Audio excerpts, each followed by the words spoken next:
Hello दोस्तों, मैं राहुल यादव एक्सएच परिवार की ओर से एक बार फिर आप लोगों का स्वागत करता हूं। और हम एसएससी जीडी के लिए चला रहे हैं मैथ का एनालाइज श्रृंखला, और आज उसी कड़ी में मैं अगला टेस्ट लेकर आपका हाजिर हूं। तो देखो, बढ़ते हैं पहले सवाल की तरफ। और जिन लोगों ने अभी तक चैनल को सब्सक्राइब नहीं किया है वो सब्सक्राइब कर लेंगे, साथ ही बेल आइकन को प्रेस करेंगे और ज़्यादा से ज़्यादा लोगों में शेयर करेंगे। तो देखो, पहला सवाल है, निम्न में से कौन सी संख्या 2272 तथा 875 से भाग करने पर समान शेषफल प्राप्त होगा। तो भैया इन दोनों का आप क्या करेंगे, डिफरेंस कर लेंगे। अच्छा, पेन ले लेता हूँ, एक सेकेंड। 2272 और 875 का आप डिफरेंस निकालेंगे तो 12 में 5 गया आपका 7 आया, और 16 में 7 गया 9, आपका 11 हो गया। 11 में से 8 गया 3, और ये आपका 1397। अब 1397 के आप कर लेंगे फैक्टर, और पूछा था निम्न में से कौन सी संख्या होगी।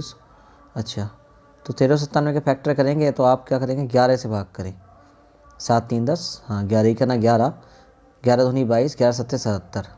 तो क्या आ गई, 127 वो संख्या होगी जिससे भाग करोगे तो समान शेषफल आपका आ रहा होगा। ठीक है, बढ़ते हैं सवाल नंबर 2 की तरफ। सवाल नंबर 2 है, ए और बी एक साथ मिलकर एक कार्य को 16 दिन में पूरा कर सकते हैं। यदि ए अकेले उस कार्य को 24 दिन में पूरा कर सकता है तो बी अकेले उस कार्य को कितने दिन में पूरा कर सकता है। ए और बी दोनों मिलकर भैया 16 दिन में करते हैं, ए प्लस बी 16 में, और ए अकेले करता है 24 में। तो बी से पूछा है 16 24 का एलसीएम 48, 16 से 3 बार और 24 से 2 बार, 3 में 2 घटाओगे तो 1, बी की क्षमता 1 आएगी, और 1 के हिसाब से 48 कार्य करोगे तो पूरे 48 दिन, यानी कि सी ऑप्शन हो जाता है। ठीक है, बढ़ेंगे सवाल नंबर 3 की तरफ। किसी कक्षा में 15 छात्र हैं और उनका औसत भार 32 किलोग्राम है। एक अन्य कक्षा में 20 छात्र हैं, दोनों कक्षाओं का औसत भार 28 किलोग्राम है। 20 छात्रों वाली कक्षा का औसत भार क्या है। तो देखो भैया, इसका है 32, और एक अन्य कक्षा में 20 छात्र हैं, इसमें 15 थे, यहाँ 15 लिख दो, यहाँ 20 लिख दो। ठीक है, और दोनों कक्षाओं का औसत भार 28 है तो यहाँ 28 लिख दो। अब आप यहाँ घटाओ 32 में से 28, तो कितना बचेगा आपका, 4 आ जाना चाहिए। 4 से भाग करोगे, वो 5 से भाग करोगे 4 आएगा, और 5 से यहाँ भाग करोगे तो 3 आएगा। ये 28 से ज़्यादा है तो ये भला 28 से 3 कम होगा, यानी कि 25 kg। डी ऑप्शन आपका हो जाता है। ठीक है, बढ़ेंगे सवाल नंबर 4 की तरफ। यदि x बराबर 2 + √5 तो x - 1 बटे x की वैल्यू की घात 3 क्या होगी। तो ये x की वैल्यू है, और 1 बटे x की वैल्यू अगर आप निकालोगे तो ये 2 - √5 आ जाएगी, और इन्हें आप ऐड करोगे तो फाइनली जो आएगा आपका 2 - √5। चाहे चेक करो आप, देखो 1 बटे आप इसे कर रहे होगे 1 प्लस इस तरह से समीकरण से गुणा 2 - √5 से √5, और ऐसी 2 - √5, ये हो जाएगा। तो ये माइनस बी, यानी कि 2 का वर्ग 4 और √5 का 4, √5 का 5 हो जाएगा। 2 का वर्ग 4 और √5 का 5। अब आपका ये 2 - √5 है, तो ये फाइनली माइनस का 1 आया, और माइनस के 1 से गुणा होगी तो फाइनली ये 2 माइनस का आ जाएगा, √5 आपका प्लस का आ जाएगा, इस तरह से। अब 2 से आपका 2 कट रहा होगा, अब माइनस से गुणा करोगे तो 2 जुड़ जाएगा आपका। x - 1 बटा x की वैल्यू निकाल रहे हैं पहले। इसकी आएगी, x की वैल्यू रखोगे 2 + √5, और माइनस से अंदर गुणा करोगे, प्लस का 2 और माइनस का √5, इससे 1 कट जाएगा, 2 और 2 जोड़ के 4, यानी कि x - 1 बटा x की वैल्यू 4 है, उसकी घात 3 का मान पूछ रहा है। तो कितना हो जाएगा, 4 की घात 3 का मान होता है भैया 64। 4 की पावर 3 करोगे तो आप 64 आ रहा होगा। समझे होंगे बात को। तो देखो, बढ़ेंगे सवाल नंबर 5 की तरफ। किसी रेलगाड़ी की लंबाई 110 मीटर है, 36 किलोमीटर प्रति घंटा की गति से चल रही है। 132 मीटर लंबे पुल को पार करने में कितना समय लगेगा। तो देखो, दूरी बराबर होता है चाल गुणा समय 110, और जब कोई गाड़ी किसी पुल को पार करेगी अपनी प्लस उसकी लंबाई के बराबर चलेगी।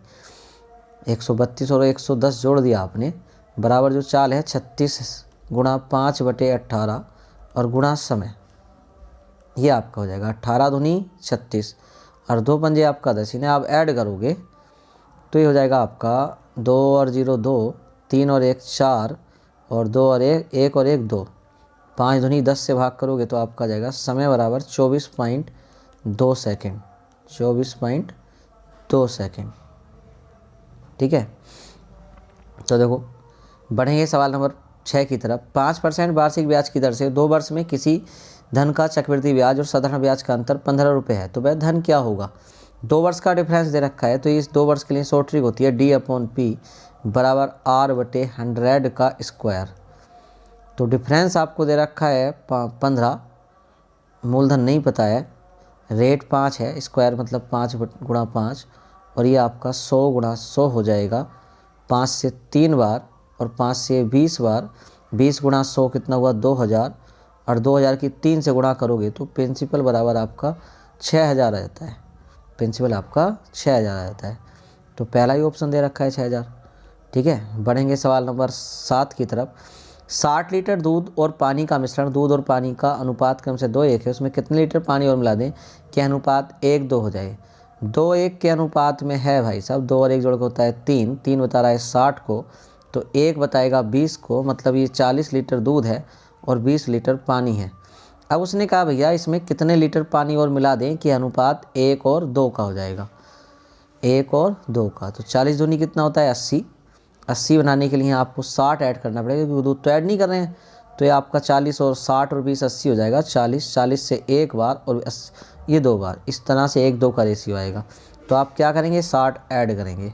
ठीक है, बढ़ेंगे सवाल नंबर 9 की तरफ। अनु और मनु की आयु के बीच का वर्तमान आयु का अनुपात 3:1 है। यदि 10 वर्ष बाद अनु की आयु मनु की आयु की दोगुनी हो जाएगी, तो 5 वर्ष पहले दोनों की आयु के बीच क्या अनुपात था। तो देखो अभी 3:1 का अनुपात है अनु और मनु की।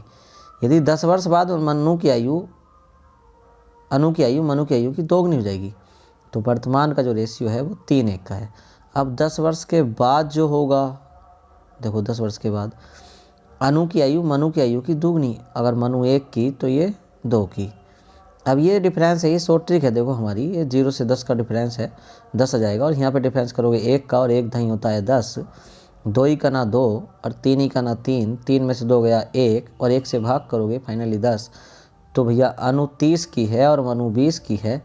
ये आपका वर्तमान आयु का अनुपात आता है। अब इन्होंने पूछा 5 वर्ष पहले दोनों की आयु के बीच, तो 5 यहाँ से घटाओगे, 5 यहाँ से घटाओगे, तो ये 25 आएगा और ये 15 आएगा। 5 से 3 बार और 5 से ये 5 बार, तो आपका रेस हो जाता है 5:3 का, 5:3 का। अच्छा डिफरेंस ऑप्शन नहीं है इसमें, हो सकता है मिस्टेक।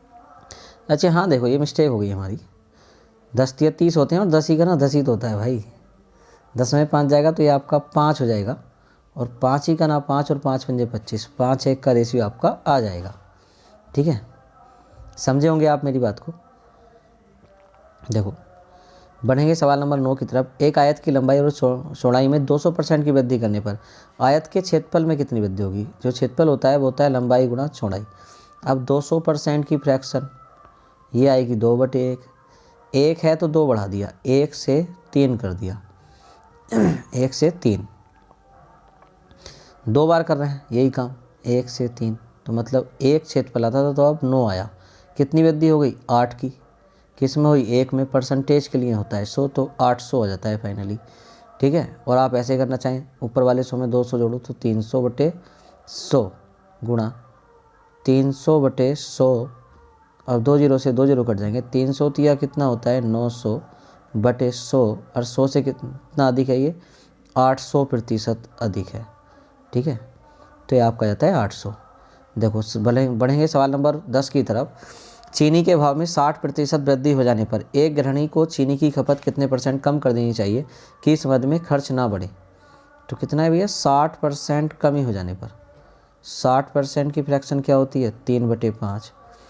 ठीक है, चीनी के भाव में 60% वृद्धि हो जाने पर एक गृहिणी को चीनी की खपत कितने % कम कर देनी चाहिए। तो भैया देखो 5 पे 3 हो गया 8, वापसी आओगे आप 3 कमी करोगे, किस में करोगे 8 में करोगे, तो इसकी सीधी याद होगी 3/8 को आपको होती है 37.5%। वरना कैलकुलेट कर लो, 4 से 2 बार और 4 से 25 बार, 25 से 75/2 मतलब 37.5। आपका ऑप्शन डी हो जाता है। बढ़ेंगे सवाल नंबर 11 की तरफ। वह छोटी छोटी संख्या ज्ञात कीजिए जिसमें 1000 में जोड़े जाने पर प्राप्त संख्या 15 से पूर्णतः विभक्त हो जाए। तो आप 1000 को ही भाग कर लो भैया 15 से। 15 छक्का होता है 90, बचेगा 10, फिर 100 हो जाएगा, 15 छक्का 90 है, बचेगा कितना 10। अब 10 5 से कितना कम, 100 15 से कितना कम रह गया 5, तो आप इसमें 5 जोड़ दो तो ये पूर्णतः 15 से विभक्त हो जाएगी। ठीक है, छोटी छोटी। अब बात करेंगे सवाल नंबर 12 पे। कोई धनराशि साधारण ब्याज की दर से 2 वर्षों में 2800 रुपये और 5 वर्षों में 3250 रुपये थी। धनराशि और ब्याज दर ज्ञात कीजिए। 2 वर्षों में हो जाती है 2800, 2 वर्ष में 2800, और 5 वर्ष में हो जाती है 3250 रुपये। कितना डिफरेंस आया 3 वर्ष में? 450 रुपये बढ़ गए हैं। अब 3 से भाग कर लो, कितना आई 1 वर्ष की? 150 रुपये। 2 वर्ष की कितनी होगी? 150 दूनी 300, 300 घटाओ आप 2800 में से, तो मूलधन हो गया 2500। 2500 वाला एक ही ऑप्शन है 6। अब 2500 मूलधन है। अब 150 2500 पे 1 साल का ब्याज है, परसेंटेज के लिए गुणा 100, 2 0 से 0, 25 छक्का 150, तो आपका 6% धरा जाती है, 2500 और 6%। तो सवाल नंबर आपका 13 देखेंगे। रवीश ने एक पुस्तक का 4/5 भाग पढ़ा, जबकि सोमा जो पुस्तक पढ़ रही है उसने उस पुस्तक का केवल 5/8 भाग पढ़ा। हालांकि उनमें से प्रत्येक को अपनी अपनी पुस्तकों के 120 पृष्ठ पढ़ने अभी शेष हैं। सीमा ने रवीश द्वारा पढ़े गए पृष्ठों की संख्या का कितना हिस्सा पढ़ा है? तो इसने 4/5 पढ़ा है, 4/5, 5 में से 4 पढ़ लिए, 1 बचा है जो बता रहा है 120 को। तो इसके टोटल 5 किसे बताएंगे? 600 को, 600 को। और इसने पढ़े कितने हैं? 4, तो इसके हो गए भैया 480। अब आते हैं सीमा पे, सोमा पे। तो उसने भैया 5/8 पढ़ा है, 5/8, 8 में से 5 पढ़ लिए तो 3 बचे, 3 बता रहा है 120 को, 1 बता रहा है 40 को। तो इसने पूछा है सोमा ने रवीश द्वारा पढ़े गए पृष्ठों की संख्या का कितना हिस्सा पढ़ा है। तो पढ़े कितने? इसने 5, और 5 बताएगा 200 को, 1 40 को बता रहा है, 5 200 को। इसने 480 पढ़े हैं, 480 का कौन सा भाग है ये? 200।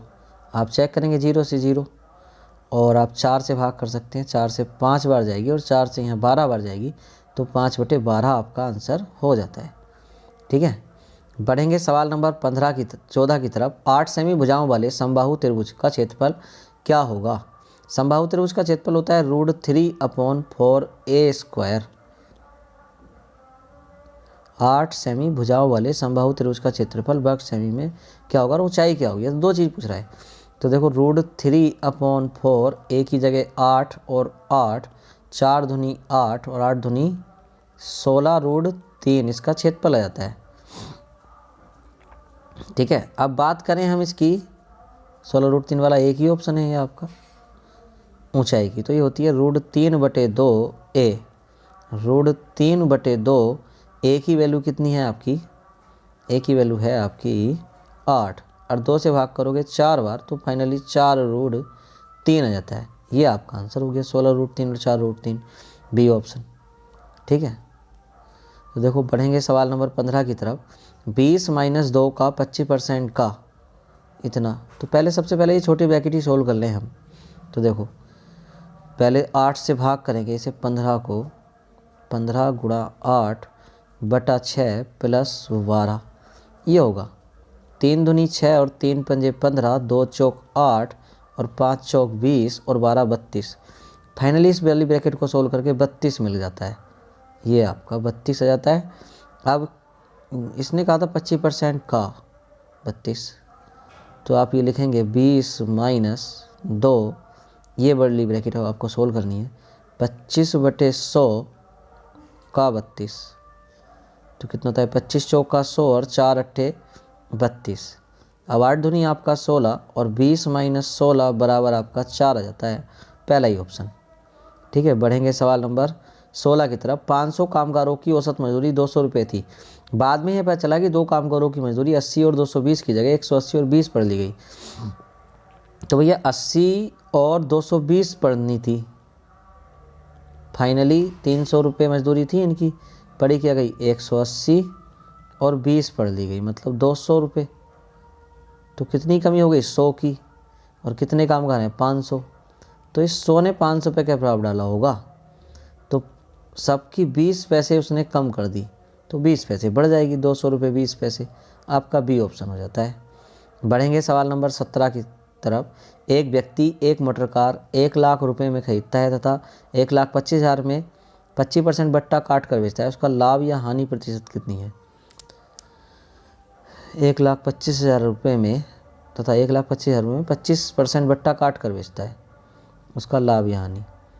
तो भैया 1,25,000 पे 25% बट्टा दोगे आप तो 75/100, 20 से 20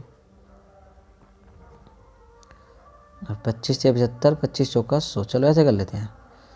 तो 125 दिया हुआ आपका 375 के आगे आपके 3 0 और 4 से भाग करोगे तो 4 नीम 36 बचेगा 1, 4 तिया 12 बचे 3 हो गया 30, 4 सत्ते 28 बचे 2, 4 पंजे 20, आपका जाता है ये 0, 93,750।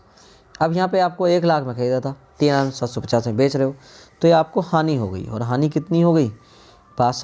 6,250 रुपये की, 6,250 रुपये की। तो क्या कहलाएगी ये? 6,250 किस पे? 1 लाख पे। 2 5, हाँ सही है, गुणा 100, 3 0 से 3 0 कट जाएंगे, 25 चौका 100 और 25 से 25 बार, तो आपका 6 से 1 बटा 4% की हानि आ जाता है। बढ़ेंगे सवाल नंबर 18 की तरफ। एक बेईमान विक्रेता अपने सामान क्रय मूल्य पर बेचने का दावा करता है, फिर भी उसे 25% लाभ होता है। वह 1 किलोग्राम के बदले में कितना वजन देता है? तो 25% का लाभ क्यों ले रहा है? कम तोलने के कारण, मतलब 1/4, 4 पे 1 का लाभ, 4 दे रहा है, 1 का लाभ ले रहा है, तो ही तो हो रहा है। मतलब 5 जो है ना वो बता रहा है 1,000 को, तो आपका 1 बताएगा 200 ग्राम को, तो वो 200 ग्राम कम तोलता है 1000 में से। 1000 में से कितना देता है? 200 ग्राम कम तोल के 800 ग्राम दे रहा है। 800 ग्राम दे रहा है तो ये तो 200 का लाभ हो रहा है। किस पे हो रहा है? 800 पे हो रहा है। और गुणा 100 करोगे तो इस तरह 25% हो जाता है। तो वो कितना दे रहा है भैया? 800 ग्राम दे रहा है आपको। ठीक है, बढ़ेंगे सवाल नंबर 19 की तरफ। 15 पुरुष 8 घंटा प्रतिदिन काम करके एक काम को 21 दिन में पूरा करते हैं। यदि 3 महिलाओं का काम 2 पुरुषों के काम के बराबर हो तो 21 महिला 6 घंटे प्रतिदिन काम करके उस काम के दिन में लगेंगी। 15 पुरुष 8 घंटे करते हैं भैया, 15 मैन 8 घंटे प्रतिदिन काम करके, तो देखो 15 आदमी 8 घंटे प्रतिदिन काम करके 21 दिन लेते हैं भैया। अब इन्होंने पूछा है 21 महिला 6 घंटे प्रतिदिन काम करके। अब एक रेशियो दे रखा है 3 महिला 2 पुरुषों के बराबर काम करती हैं, तो 21 महिला कितने पुरुषों के बराबर होंगे आप पता करो। 3 सत्ते कितना होता है? देखो 3 वुमेन बराबर, इन्होंने कहा 2 मैन, यहाँ 7 से गुणा कर लूँ, यहाँ भी 7 से गुणा कर दूँ, तो आपको हो जाएगा 14 आदमी, और ये हो जाएगा 7 या 21 वुमेन। ठीक है, 21 वुमेन बराबर आप 14 आदमी लिख सकते हैं उठा के। तो आपने इधर लिखो 14 आदमी 6 घंटे और दिन नहीं पता, डी मान लिए। अब देखो 7 दूनी 14 और 7 या 21 और 2 चौक 8, 3 दूनी 6, 3 पंजे 15 और 2 दूनी 4, 5 दूनी 10, 10 या 30 दिन आ जाएंगे आपके। ठीक है, बढ़ेंगे सवाल नंबर 20 की तरफ। 2 ट्रेन एक ही समय पर आगरा तथा पटना से एक दूसरे की ओर क्रम से 16 किलोमीटर प्रति घंटा और 21 किलोमीटर प्रति घंटा की चाल से चलती हैं। जब वे आपस में मिलती है तो उस समय पाया जाता है कि एक ट्रेन दूसरी ट्रेन से 60 किलोमीटर अधिक दूरी तय की है। तो भैया ये जो मिलती हैं ना आपस में 16 और 5, 16 एक की चाल 16 की है और दूसरी की 21 की है, तो फाइनली 5 के हिसाब से ज़्यादा चल रही थी और कितनी चल गई? 60। तो 5 ही का ना 5 और 5 से भाग करोगे 60 को 12 बार, फाइनली पता चला है कि 12 घंटे चली है। तो 12 घंटे में 16 और 21 अगर आप जोड़ें तो फाइनली 37 की चाल आती है, और 37 की चाल से 12 घंटे में कितना चला होगा? 12 सत्ते 84 हासिल हुआ 8, 12 तिया 36 और 8 44, तो 444 किलोमीटर की इनके बीच की दूरी थी। बी ऑप्शन हो जाता है आपका। ठीक है भैया, समझ पाए होंगे आप बात को। और देखो वीडियो को आप ज़्यादा से ज़्यादा शेयर करो, अपने दोस्तों को भेजो और ज़्यादा से ज़्यादा आप इसे देखो। ठीक है, और इसका लाभ उठाओ। धन्यवाद। लाइक करो, शेयर करो, कमेंट करो।